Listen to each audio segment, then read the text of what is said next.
Railway Series number 1. The 3 Railway Engines by the Reverend W. Audrey, with illustrations by C. Reginald Dalby. Edward's Day Out. Once upon a time, there was a little engine called Edward. He lived in a shed with 5 other engines.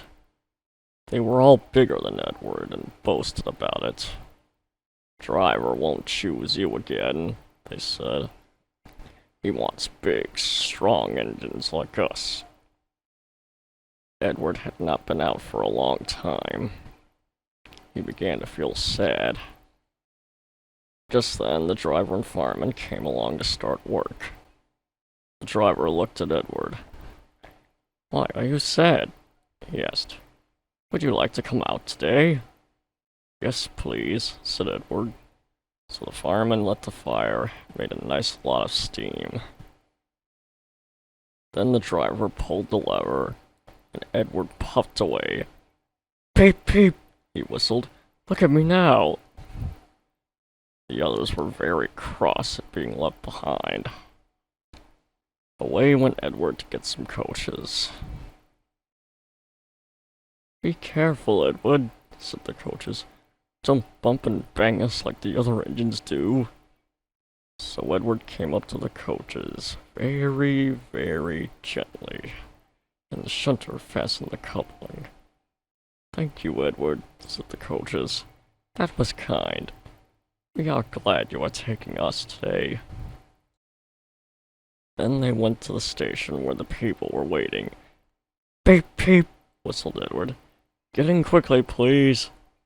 So the people got in quickly, and Edward waited happily for the guard to blow his whistle and wave his green flag. He waited and waited. There was no whistle. No green flag. "Beep, beep, beep, beep. Where is that guard?" Edward was getting anxious. Driver and fireman asked the station master, "Have you seen the guard?" "No," he said. He asked the porter, "Have you seen the guard?" "Yes, last night," said the porter. Edward began to get cross. "Are we ever going to start?" he said. Just then a little boy shouted, "Here he comes!" And there the guard was, running down the hill with his flags in one hand and a sandwich in the other. Ran onto the platform, blew his whistle, and jumped into his van. Edward puffed off. He did have a happy day. All the children ran to wave as he went past. He met old friends at all the stations. He worked so hard that the driver promised to take him out again next day. "I'm going out again tomorrow," he told the other engines that night in the shed. "What do you think of that?" But he didn't hear what they thought, for he was so tired and happy that he fell asleep at once. Edward and Gordon. One of the engines in Edward's shed was called Gordon. He was very big, and very proud. "You watch me this afternoon, little Edward," he boasted, "as I rush through with the express. That will be a splendid sight for you." Just then the driver pulled the lever. "Goodbye, little Edward," said Gordon, as he put away. "Look out for me this afternoon." Edward went off too, to do some shunting. Edward liked shunting. It was fun playing with trucks. He would come up quietly and give them a pull. "Oh, oh, oh, oh, oh!" screamed the trucks. "Whatever is happening?" Then he would stop and the silly trucks would go bump into each other. "Oh, oh, oh, oh!" they cried again. Edward pushed them till they were running nicely, and when they weren't expecting it, he would stop. One of them would be sure to run onto another line. Edward played till there were no more trucks. Then he stopped to rest. Presently he heard a whistle. Gordon came puffing along, very slowly and very crossly. Instead of nice shining coaches, he was pulling a lot of very dirty coal trucks. "A goods train, a goods train, a goods train," he grumbled. "The shame of it, the shame of it, the shame of it."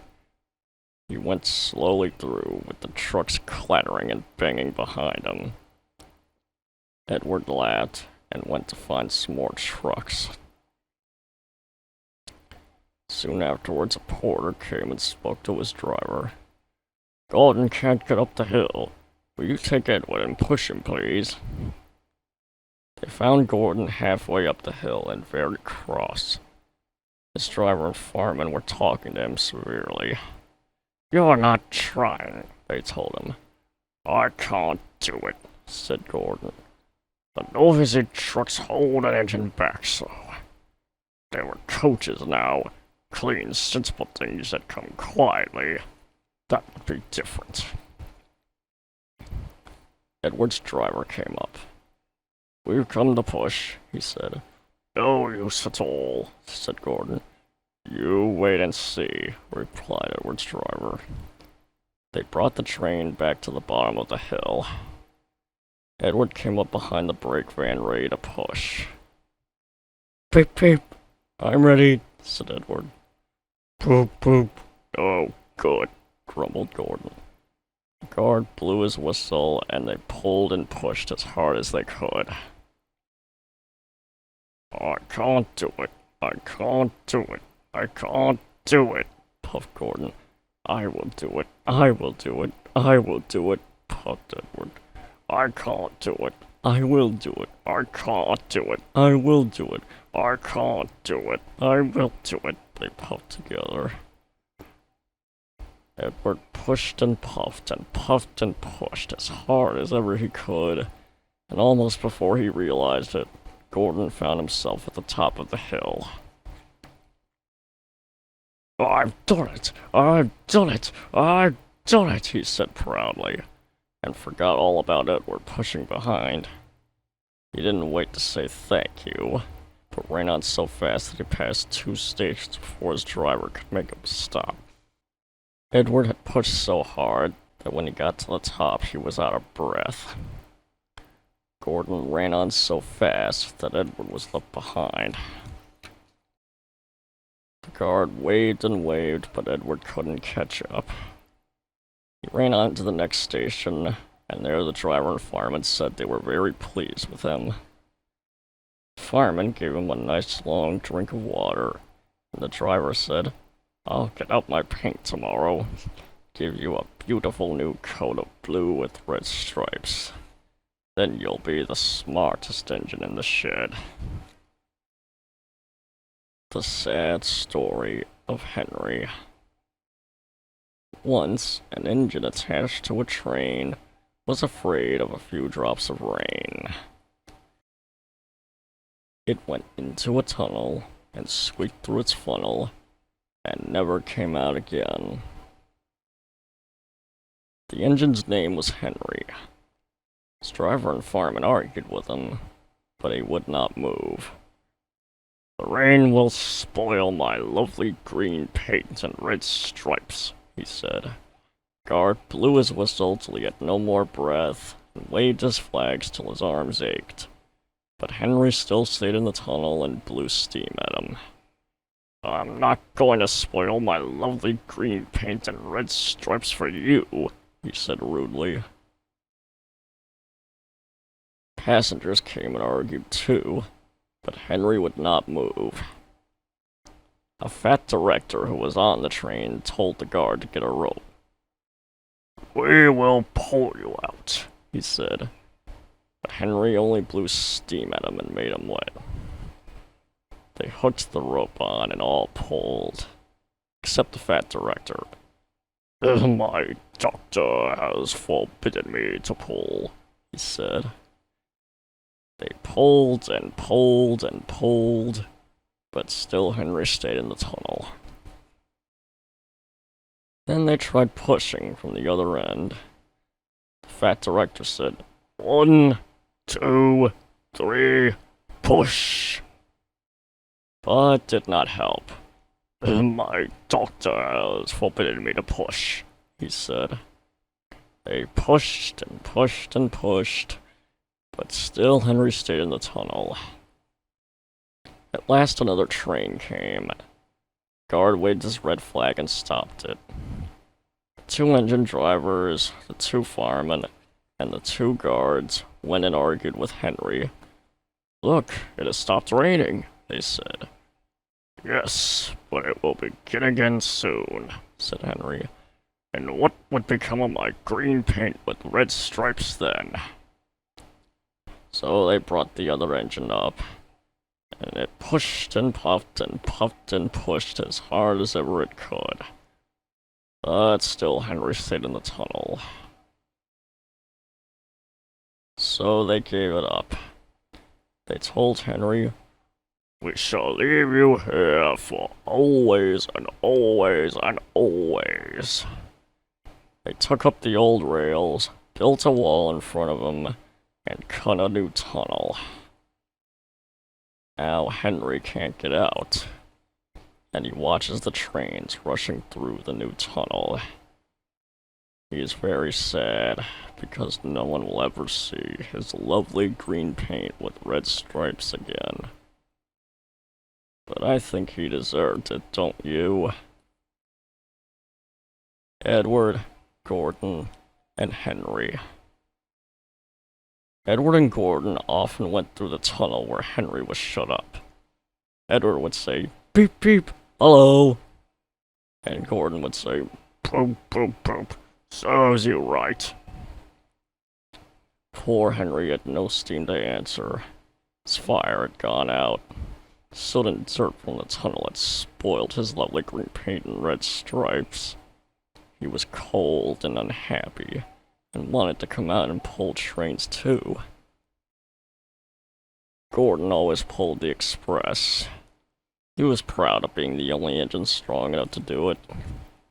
There were many heavy coaches, full of important people like the fat director who had punished Henry. Gordon was seeing how fast he could go. Hurry, hurry, hurry, he panted. Dirty truck, said the coaches. Gordon could see Henry's tunnel in front. In a minute, he thought, I'll poop poop poop at Henry, and rush through and out into the open again. Closer and closer he came. He was almost there when, crack, whoosh! He was in a cloud of steam and going slower and slower. His driver stopped the train. What has happened to me? Asked Gordon. I feel so weak. You burst your safety valve, said the driver. You can't pull the train anymore. Oh dear, said Gordon. We were going so nicely too. Look at Henry laughing at me. Gordon made a face at Henry and blew smoke at him. Everybody got out and came to see Gordon. Said the fat director. I never liked these big engines. Always going wrong. Send for another engine at once. While the guard went to find one, they uncoupled Gordon and ran him on a siding out of the way. The only engine left in the shed was Edward. I'll come and try, he said.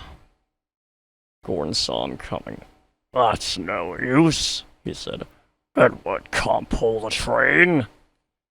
Edward puffed and pulled and pulled and puffed, but he couldn't move the heavy coaches.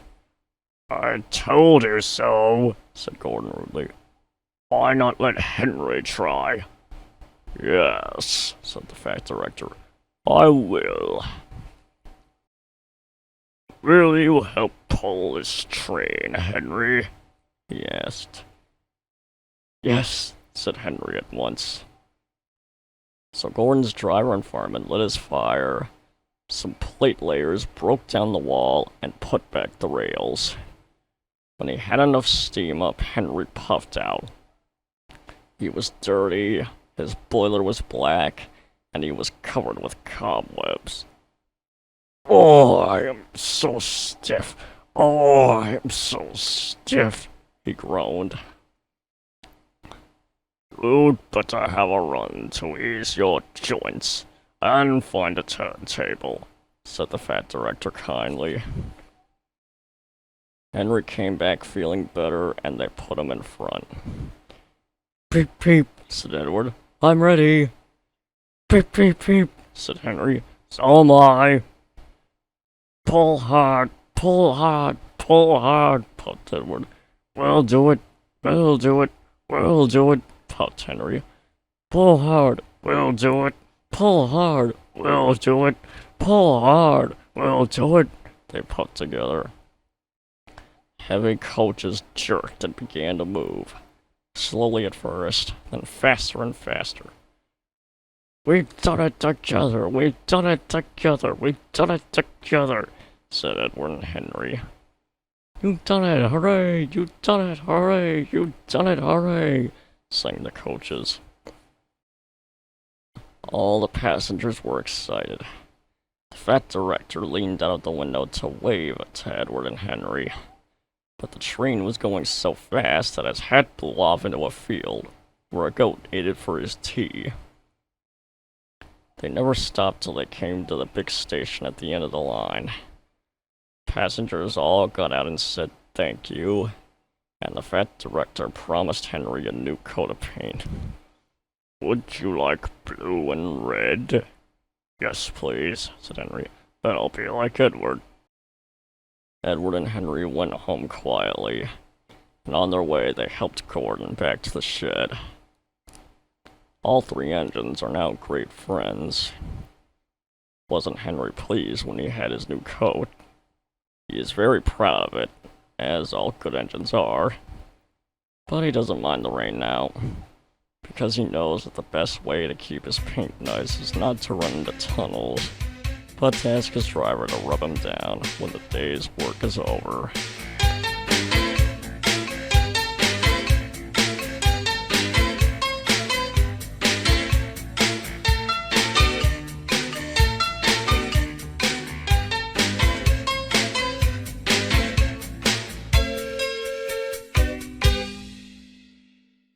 Now, something interesting.